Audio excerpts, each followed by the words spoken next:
Private పాఠశాలలు మళ్లీ ప్రారంభమయ్యాయి.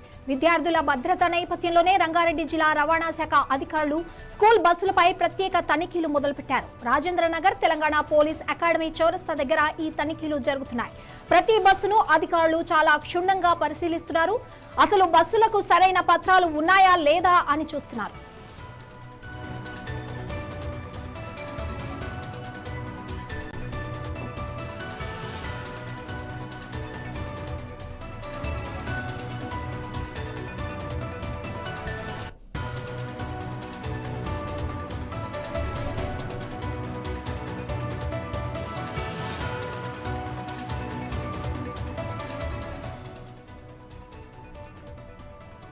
స్కూల్స్ ప్రారంభమయ్యాయి. మరి దీనికి సంబంధించి బస్ ఫిట్నెస్ కావచ్చు, మిగతా స్కూల్కి అప్డేట్స్కి సంబంధించినవి కావచ్చు, వీటన్నిటి గురించి సమాచారం అందించడానికి మా ప్రతినిధి రాజ్ కుమార్ లైన్లో ఉన్నారు. రాజ్ కుమార్, ప్రైవేట్ స్కూల్స్ ప్రారంభమయ్యాయి. బస్ ఫిట్నెస్కి సంబంధించి అధికారులు ఎలాంటి చర్యలు తీసుకుంటున్నారు? రైట్ సంగీత, గుడ్ మార్నింగ్. ఈ రోజు నుంచి తెలంగాణలో స్కూల్స్ అన్ని కూడా రీఓపెనింగ్ అవుతున్నాయి. సో యాక్చువల్లీ 12కి అయ్యేది పోస్ట్ పోన్ అయ్యింది. వర్షాల వల్ల గవర్నమెంట్ పోస్ట్ పోన్ చేసింది. ఎట్టకేళ్ళకి ఈ రోజు ప్రారంభమై దాంతో రవాణా శాఖ అధికారులు రంగంలో దిగారు. ఎందుకంటే ఈ సెలవులు రావడంతో సెలవుల తర్వాత తీసుకోవాల్సిన జాగ్రత్తలు చాలా స్కూల్ బస్సులకు, కాలేజ్ బస్సులకు కావచ్చు, ముఖ్యంగా అవన్నీ పత్రాలు సరైన పత్రాలు ఉండవు కాబట్టి మళ్ళీ తిరిగి రెన్యువల్ చేసుకోవడానికి సంబంధించిన విషయాలపై ఈ రోజు రవాణా అధికారులు, శాఖ అధికారులందరూ కూడా తనిఖీలు నిర్వహించారు. స్పెషల్ డ్రైవ్ నిర్వహించారు.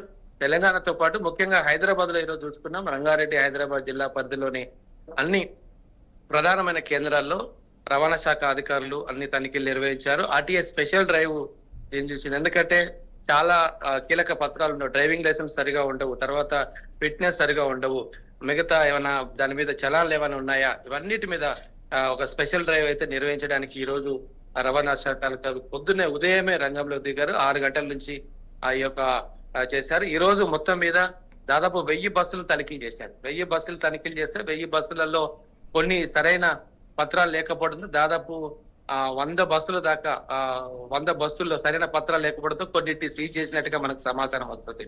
డ్రైవింగ్ లైసెన్సులు కూడా సరైన వ్యక్తులకు అంటే రెన్యువల్ చేసుకుంటున్నారా లేదా చెక్ చేస్తారు. ఫిట్నెస్ రెన్యువల్ ఉందా లేదా చెక్ చేసుకుంటారు. దీని మీద ఏదైనా కేసులు ఉన్నాయా, ఏదైనా యాక్సిడెంట్స్ ఉన్నాయా, లేకపోతే చలాన్స్ ఉన్నాయా, ట్రాఫిక్ సిగ్నల్ సంబంధించిన చలాన్స్ ఉన్నాయా, వీటన్నిటిని కూడా క్షుణ్ణంగా పరిశీలిస్తున్నారు రవాణా శాఖ. ఎందుకంటే పిల్లల యొక్క భద్రతను దృష్టిలో పెట్టుకొని ఈ మధ్యలో ఇటీవల సీఎం రేవంత్ రెడ్డి కూడా చాలా ఫోకస్ చేశారు. ఖచ్చితంగా అన్ని డ్రైవ్ చేయాలి, అన్ని తనిఖీలు నిర్వహించాలి, పకడ్బందీ చర్యలు తీసుకోవాలి, ఎలాంటి ఉపేక్షించడానికి వీల్లేదు, అధికారులు గ్రౌండ్ లో ఉండాలి. నిన్న కూడా రివ్యూ చేశారు. సో వీటన్నిటి విషయంలో అధికారులు వెంటనే రంగంలో దిగి ఆల్రెడీ కొన్ని స్కూల్స్ ఇప్పటికే ఆర్టీఏ దగ్గర కొన్ని రెన్యువల్ చేసుకున్న పరిస్థితి డ్రైవ్ కంటే ముందు. అయినా కొన్ని స్కూల్స్ లలో కొన్ని వాహనాలు కొంతమంది ఇంకా చేసుకోలేని పరిస్థితుల్లో ఇవాళ ఈ చెకింగ్స్ అన్ని కూడా జరుగుతున్నాయి ఉదయం నుంచి. అయితే రాజ్ కుమార్, అయితే ఈ డ్రైవింగ్ కి సంబంధించి డ్రైవర్స్ ఏజ్ కానీ ఏదైనా పరిగణనలోకి తీసుకున్నారా? ఎలాంటి చర్యలు తీసుకుంటున్నారు? ఒకవేళ ఏజ్ వాళ్ళది లిమిట్ దాటిపోయింది, 60 ఏళ్ళు దాటిన వారు ఎవరైనా డ్రైవ్ చేయొచ్చు అన్న దానిపైన ఏదైనా ఉందా? ఎలాంటి కండిషన్స్ తో ఉన్నాయి?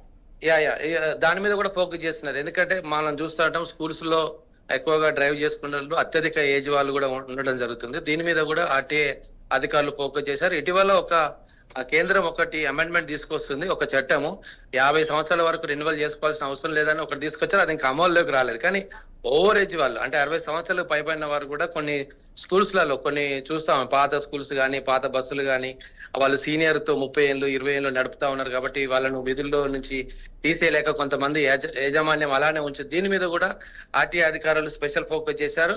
ఎక్కువ అంటే నిబంధనలకు విరుద్ధంగా ఎవరైనా ఆర్టీఏ రూల్స్ విరుద్ధంగా ఎవరైనా ఎక్కువ ఏజ్ ఉన్న వాళ్ళు ఉంటే వాళ్ళని వెంటనే విధుల్లోకి తొలగించాలని స్కూల్స్ కు నోటీసులు కూడా ఇవ్వడం జరుగుతుంది.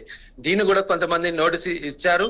సో దీన్ని కూడా యాజమాన్యాలకు ఇప్పటికే ఓవర్ ఏజ్ ఉన్న వాళ్ళు ఎవరైతే ఏజ్ దాటిన వాళ్ళు ఖచ్చితంగా విధుల్లో నుంచి తీసేయాలి. అదే విధంగా ఇంకా రెన్యువల్ చేసుకునే వాళ్ళు కొంతమంది ఉంటారు, ఆల్రెడీ డ్రైవింగ్ లైసెన్స్ ఎక్స్పైర్ అయిన వాళ్ళు కూడా అలానే నడుపుతూ ఉంటారు. సో దాని మీద కూడా స్పెషల్ డ్రైవ్ చేస్తున్నారు ఆర్టీఏ అధికారులు. సంగీత, ఇటీవల ఇంకొక అంశం కూడా వెలుగులోకి వచ్చింది. ఈ స్కూల్ బస్సుతో పాటు అంటే పత్రాలతో పాటు బస్సుల లోపల కూడా తనిఖీలు చేయాలని ఇటీవల రవాణా శాఖ జేసీ కూడా ఒక నిర్ణయం తీసుకున్నారు వాళ్ళు కూడా. ఎందుకంటే స్కూల్స్ లో నుంచి కొన్ని గాంజా కానీ డ్రగ్స్ కానీ కొన్ని ఇలాంటి సరఫరా అవుతుందని వాళ్ళకు పోలీసుల నుంచి కీలక సమాచారం వచ్చినట్టుగా తెలిసింది. సో దీంతో కేవలం బస్సు పత్రాలే కాదు, డ్రైవింగ్ లైసెన్సే కాదు, వీటితో పాటు ఇంటర్నల్ స్కూల్ బస్సు లోపల కూడా డ్రైవర్ ను దానికి సంబంధించిన లోపల కూడా ఇంకా మిగతా కూడా తనిఖీలు నిర్వహించాలి, చెక్ చేయాలని కూడా డిసైడ్ అయింది. ఆ దిశగా కూడా రవాణా శాఖ అధికారులు ఈ యొక్క విద్యా సంవత్సరం మొదలుతో దాని మీద కూడా ఫోకస్ చేయాలని నిర్ణయించారు. ఇప్పటికే పత్రాలతో పాటు దాన్ని కూడా కొంతమంది అధికారులు కొంచెం డౌట్ వచ్చి అనుమానితంగా ఉన్న డ్రైవర్లు కావచ్చు, బస్సులు కావచ్చు, కొన్ని ఏరియాస్ లో ఇప్పటికే గాంజా డ్రగ్స్ కొన్ని స్కూల్స్ విచ్చలవిడిగా అవుతున్నాయి. ఆ ఏరియాలో ఎక్కడెక్కడ సెన్సిటివ్ ఏరియాలోనే ఆ ఏరియాకు సంబంధించిన స్కూల్స్ కానీ దాని బస్సుల్లో కూడా స్పెషల్ తనిఖీలు చేయడానికి రవాణా శాఖ అధికారులు పై అధికారుల యొక్క ఆదేశాల మేరకు చేస్తున్నారని మనకు సమాచారం వచ్చింది సంగీత. అయితే బస్సు లోపల ఫైర్ సేఫ్టీ ఎస్టింగ్విషర్స్ కూడా దానిపైన కూడా ఏదైనా చర్యలు తీసుకుంటున్నారా? అలాంటివి లేని బస్సులు కూడా ఏదైనా సీజ్ చేయడం కానీ లేదంటే హెచ్చరించడం కానీ ఏదైనా జరుగుతుందా?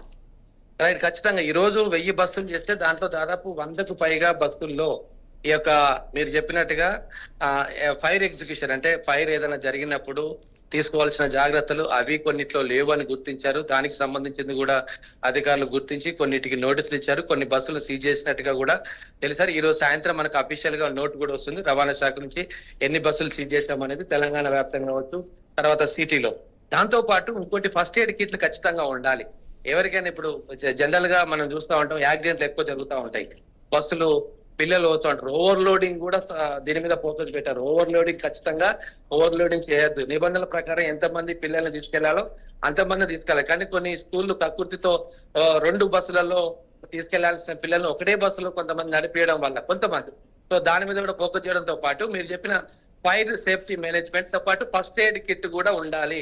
ఫస్ట్ ఎయిడ్ కిట్ లేని కొన్ని కాలేజీలను కొన్ని బస్సులను కూడా స్కూల్ బస్సులను కూడా ఈ రోజు గుర్తించారు. వాటిని కూడా సీజ్ చేసినట్టుగా మన సమాచారం. ఒకవైపు డ్రైవింగ్ లైసెన్స్, ఫిట్నెస్, తర్వాత సరైన పత్రాలు, రెన్యువల్, వాటితో పాటు ఫస్ట్ ఎయిడ్ కిట్, అదే విధంగా ఫైర్ సేఫ్టీ మేనేజ్మెంట్స్ ఏవైతే ఉన్నాయో అవి కూడా తీసుకొని కొన్ని బస్సులను ఈ రోజు సీజ్ చేసినట్టుగా తెలిసింది. మిగతా వాటికి కొన్నిటికి నోటీసులు ఇచ్చారు. అన్ని బస్సులు, అన్ని స్కూల్స్ బస్సులు ఖచ్చితంగా ఆర్టీఏ రూల్స్ ప్రకారం ఫాలో కావాలి. పిల్లల సేఫ్టీ ముఖ్యం, ఎక్కడ ఉపేక్షించలేదు. ఎందుకంటే ఈ మధ్యలో యాక్సిడెంట్స్ కూడా అవుతున్నాయి.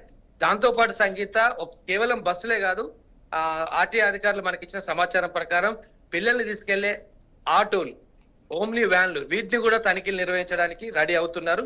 సో వాళ్ళు కూడా పెద్దగా సేఫ్టీ మెజర్మెంట్స్ ఫాలో గారు. ఆటోలలో ఒక ఆటోలో 3-4 వెళ్లాల్సిన దగ్గర 10 మంది వెళ్ళడం, ఒక ఓమ్ని వ్యాన్ లో 20-30 మంది పిల్లల్ని ఎక్కించడం, కొన్ని సంఘటనలు మన యాక్సిడెంట్ జరుగుతున్నాయి. సో వీటి మీద కూడా రవాణా శాఖ అధికారులు పోలీసుల సహకారంతో ఒక స్పెషల్ డ్రైవ్ నిర్వహించడానికి ఈ విద్యా సంవత్సరం ప్రారంభంతో అది కూడా చేయాలని నిర్ణయించారు సంగీత. yes sir. Thank you Rajkumar.